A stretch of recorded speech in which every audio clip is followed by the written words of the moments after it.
Ya, upaya gencatan senjata antara Israel dan juga Hamas belum juga membuahkan hasil, pemirsa. Israel masih terus membombardir Gaza Palestina. Hamas ini sempat menyatakan siap berunding, siap damai, tapi dengan catatan ada pengembalian sandera dan juga persyaratan untuk penarikan penuh pasukan Israel di Gaza Palestina. Lantas, kapan gencatan senjata ini akan terwujud? Kita akan bahas, pemirsa. Kami sudah hadirkan narasumber-narasumber dari berbagai perspektif untuk membahas mengenai hal ini. Saya akan perkenalkan satu persatu untuk Anda. Di sebelah kanan saya ini sudah hadir ada Mbak Tia Baryatul Kiptia, pengamat Timur Tengah BINUS. Selamat malam. Selamat malam, Mbak Tia, sehat? Sehat, alhamdulillah. Di sebelah Mbak Tia ini juga sudah hadir ada Mbak Astra Virginita, pakar politik internasional UI. Selamat malam Mbak Astra. Selamat malam, Mbak. Oke, selain dua narasumber yang sudah hadir di studio, pemirsa, kami juga sudah terhubung bersama dengan Dr. Mea, Dr. Tonggo Meati Francisca, Ketua Tim EMT 8 Mercy Indonesia. Selamat malam, Dr. Mea. Selamat malam, Mbak Vena. Oke, nanti kita dengarkan ya cerita Dr. Mea yang pernah menjadi dokter di Gaza Palestina. Tapi untuk pembuka saya mau ke Dr. Tia terlebih dahulu. Dr. Tia, ini upaya gencatan senjata antara Israel dan juga Hamas belum juga ada hasil. Hamas menyatakan siap berunding, siap damai, tapi dengan catatan tersebut. Catatannya ini adalah untuk bisa mengembalikan sandera dan juga penarikan pasukan penuh. Sulit nggak sih untuk terjadi? Ceasefire itu kan harus ada agreement kedua belah pihak ya. Yang namanya ceasefire, baik permanen ataupun tidak, itu harus ada kesepakatan dari pihak Hamas sendiri dan juga dari pihak Israel. Kalau melihat dari apa yang diinginkan oleh Hamas, ini cukup berat. Karena tidak mungkin Israel akan menarik pasukannya dari Gaza. Jadi berdasarkan apa yang disepakati oleh Donald Trump dan Netanyahu, sepertinya saya menganalisis atau melihat bahwa kedua orang ini memang ada planning untuk Gaza untuk membersihkan. Jadi memang untuk mereka menyebutnya istilah rebuild begitu ya. Jadi membangun kembali. Artinya memang ingin membangun Gaza itu secara baru. Jadi saya tidak melihat ada indikasi bahwa memang Israel akan menyepakati kalau sampai ditarik semuanya. Kalau tawanan mungkin bisa. Dua belah pihak bisa ada win-win solution. Artinya berapa orang dari Hamas yang dilepas, berapa orang dari Israel. Seperti yang sudah-sudah based on history, itu mereka akhirnya sepakat kalau tentang tawanan. Tapi kalau menarik dalam waktu cepat, semua pasukan Israel dari Gaza itu tidak mungkin rasanya Mbak Vena. Karena apa? Tujuan Hamas untuk membersihkan, untuk Israel keluar dari Gaza berbeda dengan tujuan Israel untuk menguasai Gaza. Saya melihat ada dua nih Israel terhadap Gaza itu. Satu, dia memang ingin mengokupasi kembali. Dua, ingin mengganti rezim yang ada di Gaza. Karena Gaza ini berdasarkan election antara Fatah dengan Hamas, pemenangnya itu kan Hamas. Hamas itu partai ini yang sering tidak sampai pesan ini kepada publik Indonesia ya. Jadi Hamas itu adalah partai, Fatah partai, mereka election, Fatah itu disupport oleh Israel, begitu ya. Sementara pemenangnya Hamas. Makanya kenapa sekarang Israel misalnya membombardir habis Gaza, karena mereka melihat bahwa itu satu paket dengan Hamas. Walaupun secara nurani, secara rasa kemanusiaan kita terlukai. Karena sudah 60.000 itu bukan perang namanya. Kalau sudah 60.000 meninggal, kejahatan manusia. Itu betul-betul genocide itu Mbak, betul-betul dihabisi etnis ini. Dan kita harus bersuara. Di mana masyarakat internasional, UN, semua yang care terhadap Palestina, terhadap perempuan, anak-anak, karena korbannya kebanyakan anak-anak dan perempuan. Begitu. Jadi kalau misalnya Hamas ingin, nah inginnya Hamas ini kan harus dua belah pihak. Maka terjadilah ceasefire, baik permanen ataupun tidak. Saya berharap sih permanen, begitu ya. Permanen ceasefire ini jangan hanya 60 hari, kemudian dihabisi total, begitu. Jadi dalam hal ini saya melihat bahwa kedua belah pihak harus ada mediator. Harus ada mediator untuk memediasi konflik antara Hamas dengan Israel ini. Ya walaupun Amerika Serikat itu bukan mediator saya pikir, karena jelas dia ada di pihak mana secara politik internasional. Jadi saya belum ada melihat indikasi terutama ya yang tadi Mbak Vena sebutkan mengenai penarikan pasukan. Karena memang mereka ingin rebuild itu tadi, ingin membangun kembali Gaza, ingin mengeluarkan orang-orangnya, bahkan ingin mengokupasi Gaza dan mengubah sistem politik. Bisa jadi ada dua, bisa mengambil Fatah untuk menjadi pemerintahan di sana. Kemudian bisa jadi juga mengganti orangnya secara keseluruhan. Makanya kan dihabisi begitu. Nah ini yang saya kritisi. Di mana peran dunia internasional, masyarakat internasional, non-state actor di sini dalam arti bukan negara seperti UN, seperti opini publik, seperti demonya di Amerika, demonya di Eropa, itu nothing. Saya melihatnya begitu. Lama-kelamaan saya melihat kok tidak ada artinya, hanya di sosmed, hanya mereka teriak, hanya mereka demonstrasi. Mana hasilnya? Israel perlahan tapi pasti menghabisi semua masyarakat sipil di Gaza. Sayangnya begitu. Jadi saya melihat bahwa solusinya harus ada state actor. Negara yang punya dominasi kuat untuk bisa melakukan ceasefire ini secara permanen, bahkan menuju two state solution, jangan sampai one state solution ya, karena memang itu yang diinginkan oleh Netanyahu rezim. Oke. Satu negara. Satu negara. Iya. Negara yang paling mendominasi. Siapakah? Kalau sekarang kan Amerika Serikat ingin menjadi juru damai, penengah, tapi ya tadi sudah dikatakan malah berat sebelah mengarah ke Israel. Siapa yang sebetulnya bisa menjadi mediator dalam konflik antara Israel dan juga Hamas ini?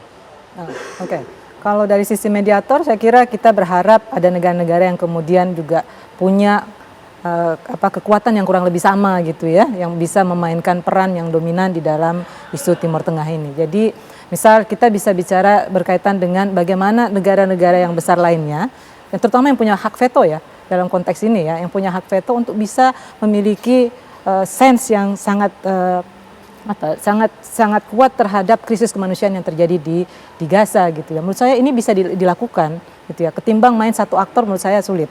Jadi kita harus ada kesamaan, ada koalisi yang kuat gitu ya di antara negara-negara yang punya concern untuk kemudian memainkan peran di dalam penyelesaian Timur Tengah ini.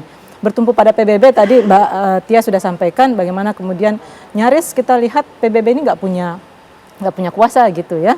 Karena lagi-lagi gimana pun dominasi negara yang kuat ya secara kekuasaan global gitu ya, dikuasai oleh negara-negara terutama Amerika gitu ya, dan ini nggak bisa kita harapkan sedemikian rupa. Sampai hari ini juga kita nggak ngelihat UN sedemikian rupa bergerak gitu ya untuk kemudian menyelesaikan permasalahan di Timur Tengah. Jadi kalau saya lebih melihat mungkin perlu ada koalisi alternatif gitu ya untuk membangun kekuatan beberapa negara. Kalau satu negara saya nggak yakin gitu ya, kalau hanya satu negara, tapi ada beberapa negara dalam konteks ini mungkin kita bisa memperkuat.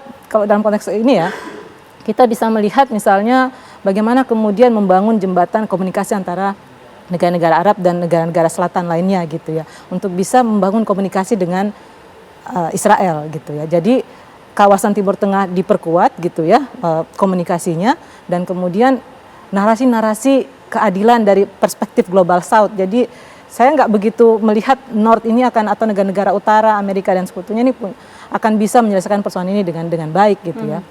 Jadi peran negara-negara lainnya, negara-negara selatan terutama ya, negara-negara yang kemudian punya concern terhadap Timur Tengah, bagaimana kemudian persoalan ini tidak hanya kita bicara soal bukan agama ya, tentunya lebih pada krisis kemanusiaan. Kita melihat ini dalam perspektif bagaimana Global South ya menempatkan isu ini dalam konteks solidaritas kemanusiaan gitu ya. Jadi saya lebih cenderung melihat ini tidak bisa selesai, mediatornya nggak bisa satu negara, tapi sebuah koalisi yang kuat gitu ya, yang kemudian bisa menandingi narasi-narasi yang lebih berbasis pada keadilan dan kemanusiaan gitu ya. Kalau berharap pada PBB, saya nggak yakin, karena seperti kita tahu PBB lahir dari sistem Bretton Woods, negara yang kemudian menguasainya ya negara-negara Amerika, tentu tadi sudah tidak netral ya, dan ini sangat sulit gitu ya. Kemudian kalau kita mau bicara tentang negara lain, misalnya Cina, Rusia, saya juga nggak begitu yakin bisa jadi mediator, karena sebagian besar juga main di isu Timur Tengah tidak dasar perdamaian semata. Mereka mempertimbangkan kepentingan strategis mereka, gitu ya, lebih daripada bicara tentang perdamaiannya gitu. Baik. Jadi bicara ini menurut saya mediatornya harusnya koalisi yang kuat. Oke. Terutama saya dorong negara-negara selatan, negara-negara Arab untuk kumpul bersama. Negara-negara selatan, mediatornya harus kuat itu. Harus kuat. Tapi kita juga pengen dengar ya cerita dari Dr. Mea ketika sebelumnya ini sempat berada di Gaza Palestina, melihat kondisi langsung di Gaza Palestina. Dr. Mea, bisa Anda gambarkan kondisinya itu separah apa sih ketika Anda melihat di Gaza Palestina, ketika Anda bertugas tentunya, apakah ini bisa dikatakan kerusakannya ini sudah lebih dari 90% kondisi rumah sakit terutama? Ya, kebetulan tim saya ini adalah tim 8 yang paling terakhir dari IMT Mercy. IMT itu adalah Emergency Medical Team. Kami masuk itu di tanggal 4 bulan Maret, yang pada saat itu masih gencatan senjata. Sebelum kami masuk, tadi saya setuju bahwa terjadi banyak sekali pelanggaran yang dilakukan oleh penjajah. sebelum kami masuk itu 2 hari sebelum masuk seharusnya masih ada gencatan senjata, tapi itu kemudian dilanggar dengan menutup blokade bantuan kemanusiaan pada tanggal 2. Tanggal 2 Maret itu sudah mulai ditutup bantuan kemanusiaannya. Lalu kemudian kami masih merasakan tuh Mbak gencatan senjata sampai tanggal 17 Maret malam hari. Kami masih merasakan bagaimana rasanya jalan-jalan ke pasar, dan kebetulan memang kami tugasnya di Gaza Utara, tepat di Rumah Sakit Indonesia. Kami masih merasakan itu segala macam hiruk pikuk. Tapi kemudian ada sekitar 3 hari sebelum gencatan senjata di stop oleh Netanyahu, itu ada kameramen yang mereka melakukan drone, mereka menggunakan drone untuk melihat keadaan sekitar di daerah Gaza Utara, tepatnya di daerah Beit Lahia atau Beit Hanun di situ. Kemudian drone-nya diledakkan oleh Israel, dan mobil yang berisikan kameramen itu juga diledakkan, dan mereka syahid dan itu masuk ke Rumah Sakit Indonesia. Itu pada saat gencatan senjata. Lalu kemudian saat gencatan senjata di stop malam hari, dini hari tepatnya tanggal 1, tanggal 18 Maret itu, yang paling terbesar korbannya karena selama 8 jam terjadi serangan bom secara terus-menerus, itu kami luar biasa mendengarkan itu dan merasakan bagaimana getaran-getaran yang sangat hebat. Sebanyak hampir 400 yang meninggal akibat serangan dalam 8 jam saat dihentikannya gencatan senjata pada saat 18 Maret dini hari. Kemudian ya, untuk 90% sudah pasti, terutama di daerah Gaza Utara. Kalau kita melihat mungkin film-film horor, itulah yang terjadi sekarang dan ini adalah kisah nyata. Tapi kemudian kalau di daerah, kebetulan kami untuk masuk ke dalam Gaza Utara itu kami harus melewati Gaza Selatan dulu, tepatnya daerah sebelumnya adalah perbatasan Karem Shalom. Habis itu baru kemudian kami masuk melewati menyusuri Gaza Selatan, Khan Yunis, dan karena kebetulan juga memang ada klinik di sana. Lalu kalau daerah Gaza Selatan kita masih bisa melihat pohon-pohon hijau. Tapi mungkin sekitar 60 atau 70% juga sudah hancur. Lalu kemudian kita bergerak ke arah utara yang melalui perbatasan Netzarim. Baik, Dr. Mea. Nanti kita akan melewati itu terus. Ya, akan melewati itu terus nanti. Ya, itulah kita mulai melihat kehancuran dan mungkin sekarang sudah hampir 100% di Gaza Utara. Kalau Beit Hanun dan Beit Lahia sudah kosong, mungkin tinggal Jabalia dan Gaza City. Baik, Dr. Mea, tentu kami tidak bisa membayangkan Anda menyaksikan langsung kerusakan yang terjadi di Gaza, Palestina. Kami juga ingin tahu sebetulnya tantangan utama seperti apa yang dihadapi oleh para medis ketika menangani pasien dalam kondisi seperti itu. Ditahan nanti, Dr. Mea, kita akan jawab usai jeda. Apa kabar Indonesia Malam akan kembali untuk Anda. Anda kembali menyaksikan Apa Kabar Indonesia Malam. Pertanyaan menggantung saya untuk Dr. Mea. Dr. Mea, singkat saja, tantangan apa yang Anda hadapi ketika menangani pasien di Gaza, Palestina dalam kondisi seperti yang Anda sampaikan, nih kondisinya sangat rusak parah di sana?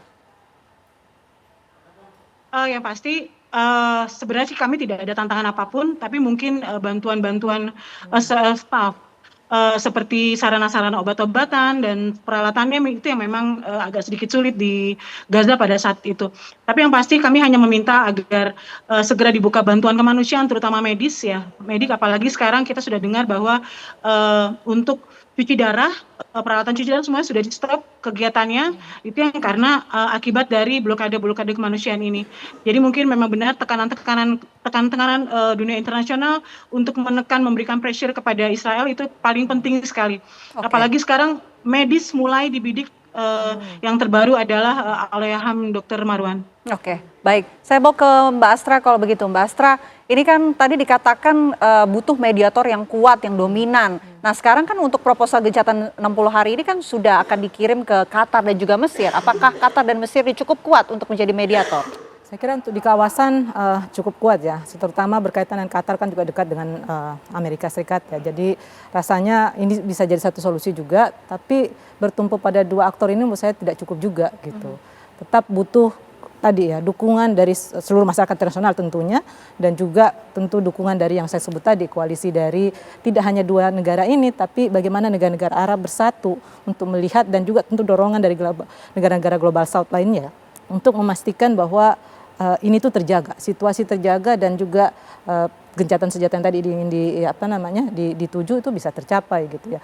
Kalau dua negara ini saja rasanya kuat gitu ya, punya posisi, tapi sebaiknya didukung ya secara internasional, dan juga tadi ya koalisi yang saya sebut dengan Global South tadi menjadi penting untuk melihat ini secara netral gitu ya.